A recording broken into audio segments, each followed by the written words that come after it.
अस्सलामु अलैकुम रहमतुल्लाहि वबरकातुहू। मैं मोहम्मद सिराज, चेयरमैन ज़िला दावणगेरे वक्फ एडवाइजरी कमेटी दावणगेरे ज़िला। आज मैं दावणगेरे ज़िला सोशल मीडिया एसोसिएशन में आने का मकसद ये है कि गुज़िश्ता 2-3 दिनों के पहले एक वीडियो वायरल हो रहा था, उसकी वजाहत करना ज़रूरी था। इसलिए मैं आज यहाँ इस सोशल मीडिया ऑफिस में आकर मैं आज आप तमाम लोगों से मुखातिब होना ज़रूरी समझा हूँ। जो पिछले कई 2-3 दिनों से एक जामिया मस्जिद मिले बिन नूर के इशू पर इल्ज़ामात लगाए गए थे कि इसमें इस मस्जिद के ताल्लुक़ से बहुत सा घपला हुआ है, ज़मीनात बेचकर खाए हैं, जिसमें आली जनाब हमारे कायद MLC अब्दुल जब्बार साहब, रियासती वक्फ बोर्ड के सदर आली जनाब अनवर बादशाह साहब, हमारे डिस्ट्रिक्ट वक्फ एडवाइजरी कमेटी के हमारे वक्फ ऑफिसर सैयद मौज़म पाशा साहब और ख़ुद मुझ पर इल्ज़ाम लगा रहे थे कि ये तमाम लोग शामिल होकर इस जो घोटाला हुआ है, इस घोटाले में ये तमाम लोग शामिल हैं, ये इनके लोग हैं मुतवल्ली करके। मैं आप तमाम लोगों से एक वजाहत करना ज़रूरी समझता हूँ। जामिया मस्जिद मिले बिन नूर एक औक़ाफ़ी हमारे ज़िले का बहुत बड़ा इदारा है, जहाँ पर मैं 2015 में जब एज ए चेयरमैन होके बहैसियत चेयरमैन होके आया, उसके बाद मैं ख़ुद उस इदारे का ऑडिट करवाया। 2014-15 से लेकर 2018-19 तक मैं ख़ुद ऑडिट करवाया वहाँ पर। तो ऑडिट कराने के बाद मेरी सरपरस्ती में हमारे ऑडिटर्स को भेज के, मैं हमारी टीम को भेज के वहाँ ऑडिट कराया। ऑडिट कराने के बाद वहाँ पर क्या है, 1,90,00,000 पर 7 लाख रुपये जो मिसअप्रोप्रिएशन होकर हैं या वोचर्स नहीं दिए या प्रॉपर चैनल पर ऑडिट नहीं दिए करके हमारे ऑडिटर ने ऑडिट रिपोर्ट हेड ऑफिस को सबमिट किया। तो हेड ऑफिस को सबमिट करने के बाद हमारे डिस्ट्रिक्ट ऑफ एडवाइजरी कमेटी का जो रोल रहता है, जितनी जिम्मेदारी रहती है, वहाँ तक हमारी जिम्मेदारी हम लोगों ने बखूबी निभाई। इसमें ना तो हमारे से कोई गलती हुई है, ना हमने किसी गलत आदमी को सपोर्ट किया है। ये आप तमाम लोगों को वजाहत करना ज़रूरी समझता हूँ। ये वफ़ के चंद कानून ऐसे हैं, फार्म नंबर 95 के तहत हम लोगों ने रेकमेंड करने के बाद फार्म नंबर 95 उन पर इशू हुआ, कमेटी वालों पर, कमेटी के सदर और अरकान को उनको ये हुआ। अब रियासत वक्फ एक्ट के तहत रूल्स उनको जारी किया है। इसके दरमियान चंद हजरात कर्नाटका वक्फ ट्रिब्यूनल में अपील एप्लीकेशन नंबर 05/2020 में केस दर्ज कराया गया। ट्रिब्यूनल में नंबर 4/2020 में केस दर्ज कराया गया और वक्फ ट्रिब्यूनल के आर्डर के तहत कराई जाएगी। तो वक्फ ट्रिब्यूनल में उनको honourable court of Waqf tribunal Bengaluru ने आर्डर पास किया है कि वक्फ एक्ट के क़वानीन के तहत कार्रवाई करेंगे। इस सिलसिले में रियासत वक्फ बोर्ड इस पर कार्रवाई कर रही है। कौन से हमारा जो 197 का जो आप बोल रहे हैं, किसी ने आलम पाशा साहब करके कहा, उन्होंने कह रहे थे कि 1,90,00,000 पर 7 लाख रुपए का घोटाला हुआ है। वो सभी, हालांकि ऑडिट मैंने ही करवाया था। ऑडिट में 1,90,00,000 पर 7 लाख रुपए का इन पर मामला दर्ज हुआ है। ये कार्रवाई ट्रिब्यूनल में भी चल रही है, हमारे रियासती वक्फ बोर्ड में भी चल रही है।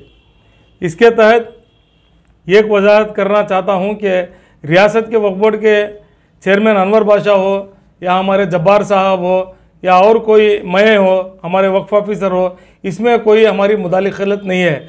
हमारे औक़ाफ़ी इदारे, मेरे ख़्याल से तकरीबन 200 से 250 मसाजिद हैं हमारे ज़िले में। तो एक 30 से 40 दरगाहें हैं, खानखाएँ हैं, ख़बरस्तानें हैं, आशुरखाने हैं। ये तमाम हमारे जुरिडिक्शन में आते हैं, हमारे डिस्ट्रिक्ट ऑफ एडवाइजरी कमेटी के जुरिडिक्शन में आते हैं। ये तमाम मुतवल्ली हजरात जब्बार साहब से भी करीबी ताल्लुक़ात रखते हैं, अनवर पाशा साहब से भी करीबी ताल्लुक़ात रखते हैं, मुझसे भी राबिता रखते हैं और वक्फ बोर्ड के ऑफिसर मौज़म पाशा साहब से भी करीबी ताल्लुक़ात रखते हैं।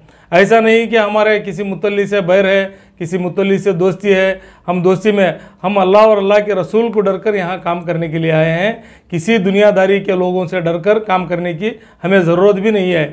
और अल्लाह के खातिर, अल्लाह के रसूल के खातिर हम लोगों ने ओहद करके बैठा है कि अगर कोई एक सिंगल एनपी, अगर कोई मुतवल्ली मेरे टेन्यूर में, मेरे इख्तिदार में आने के बाद अगर कोई मुझे हो या मेरे ऑफिसर को हो 1 रुपया दे के काम कराए हैं या तो काम के मुआवजे में पैसा लिए हैं करके कोई ठोस सबूत के साथ इल्ज़ाम दिए तो मैं उनका ग़ुलाम होता हूँ। ये मैं अल्लाह को और अल्लाह के रसूल को हाजिर नाजिर रखकर मैं पूरे होश हवास के साथ कह रहा हूँ। मैं पूरी ज़िम्मेदारी के साथ कह रहा हूँ कि मेरे 2015 से लेकर आज तक तीसरी मरतबा टेन्यूर में मैंने तकरीबन 7 से 8 करोड़ रुपए ग्रांट्स दिलवाए हैं। ख़बरस्तानों को हो, मसाजिद को हो, खानखाहों को हो, दरगाहों को। अब पूरे ज़िले के मैं मीडिया के थ्रू मैं मेरे भाइयों से कहना चाहता हूँ कि तमाम आप मुतल्लियों से राबिता करें कि कोई भी एक मुतल्ली आपको ऐसा कहे कि सिराज साहब ने कमीशन लेकर, सिराज साहब ने पैसे मांगकर हमारा काम करके दिया, मैं तब मानता हूँ। ये सुनी सुनाई बातों पर आप अमल ना करें, क्योंकि दोस्तों से ज़्यादा दुश्मने ज़्यादा रहते हैं। इसमें उसे जो आप समझते हैं मैं वैसा कर सकता हूँ, वो आदमी ऐसा ले सकता है। आप जानते हैं, आप बेहतर जानते हैं कि करीब में हमारे केटीजी नगर में 12 करोड़ 40 लाख रुपए मैंने जब्बार साहब को लेकर, जब्बार साहब और मैं मिलकर 12 करोड़ 40 लाख रुपए फ्री ग्रांट करवाए। आप उनसे जाकर राबिता कर सकते हैं, उनकी एक चाह तक नहीं पे हम लोग। ये कमीशन की बात तो दूर, वक्फ में मैं 12 करोड़ 40 लाख रुपए फ्री ग्रांट उनका दिल्ली का दिलाया हुआ हूँ। अब आज हमारे सामने डेमो हॉस्टल खड़ी हुई है हमारे पास केटीजी नगर की। ये मैं कहना ज़रूरी समझता हूँ। मुझे कोई ऐसे पैसों की ज़रूरत नहीं है, ऐसे पैसे खाना मुनासिब भी नहीं समझता हूँ। लोग खाते हैं उनको मैं पसंद भी नहीं करता हूँ, क्योंकि ये चीज़ जो है अल्लाह की इमलाक है। औकाफ में जो काम करने के लिए बैठे हैं, यहाँ अल्लाह की इमलाक, अल्लाह के घरों की तहफ़्फ़ुज़ करने के लिए बैठे हैं। नहीं हम लोग इस तरीके से काम करते तो कभी का नष्ट व नाबूद होकर चले जाते थे। मैं आप लोगों से आजिज़ाना इल्तिजा करता हूँ कि ये जिसमें 7 एकड़ ज़मीन का जो जिक्र किया गया है, जनाब आलम पाशा साहब ने बताया कि 7 एकड़ 10 गुंठे या 5 गुंठे की ज़मीन बेच कर खाए हैं। मैं उनसे गुजारिश करता हूँ कि आप आएँ, यहाँ इन्वेस्टिगेशन करें, क्या है करके राबिता करके देखें। कोई ज़मीन यहाँ बेची हुई नहीं है।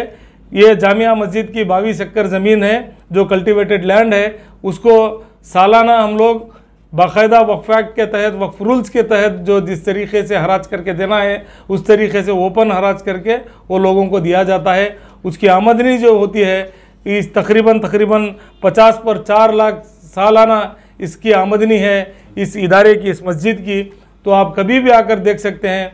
मैं इन जैसे लोग जो बिला वजह किसी पर इल्ज़ाम लगाते हैं, मैं उन लोगों से कहना चाहता हूँ कि आप सही मानों में खिदमत करना चाहते हैं तो कोई गलत कर रहा है वो डॉक्यूमेंट्स ला कर दें, ये चोरी कर रहा है, ये चोर है करके।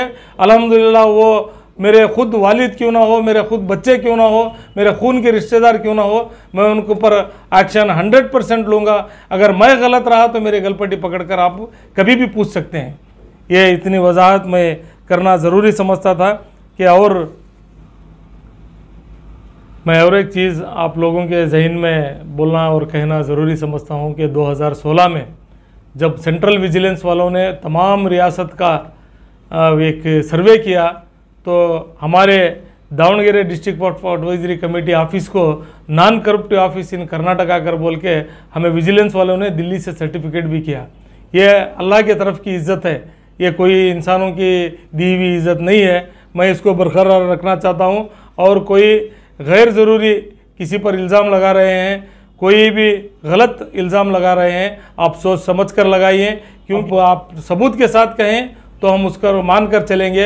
अगर गलत आप किसी को कहेंगे तो उसकी पूरी जांच पड़ताल करके उसके बाद आप जो भी बोलना है आप वीडियो के थ्रू बोलिए, मीडिया के थ्रू बोलिए, सोशल मीडिया में बोलिए या इलेक्ट्रॉनिक मीडिया में बोलिए, जहाँ भी बोलिए ठोस सबूत के साथ आप कहें तो बेहतर होगा। मैं एक चीज़ आज तक मैं कभी भी वीडियो नहीं बनाया और सोशल मीडिया में कभी भी मेरे 3 टेन्यूर के पीरियड में कभी भी मैंने वजाहत नहीं दी, बहुत से इल्ज़ामात आए, इल्ज़ामात लगाने वाले ख़ुद माफ़ी तलब की, तो मुझे अंदाज़ा रहा आप तमाम लोग भी जानना चाहिए कि जब भी हमारे ऊपर इल्ज़ाम आएगा तो सिराज साहब ये कर सकते हैं क्या करके आप थोड़ा ज़हन दौड़ा कर सोच के, तो ये मेहरबानी आप तमाम लोगों से मेरी आजिज़ाना इल्तिजा है, गलत अफवाहों पर तवज्जो ना दें। अगर कोई गलत है, मैं मुकामी आदमी हूँ, कोई मुकामी बाशिंदा, कोई मुकामी आदमी मुझ पर इल्ज़ाम लगाता है तो ठोस सबूत के साथ लगाएं, वरना मेहरबानी करके ना लगाएं, क्योंकि अल्लाह के पास आप भी जवाब देना है, मुझे भी जवाब देना है। मैं अल्लाह के रसूल को डर कर ये ज़िम्मेदारी निभा रहा हूँ। ये औक़ाफ़ अल्लाह की इमलाक है, इसकी तहफ़्फ़ुज़ करना मेरी ज़िंदगी का आखिरी लम्हे तक मैं हैसियत चेयरमैन रहूँ या ना रहूँ, इसकी तहफ़्फ़ुज़ करना मेरा काम है, मैं करता रहूँगा। अस्सलाम वालेकुम।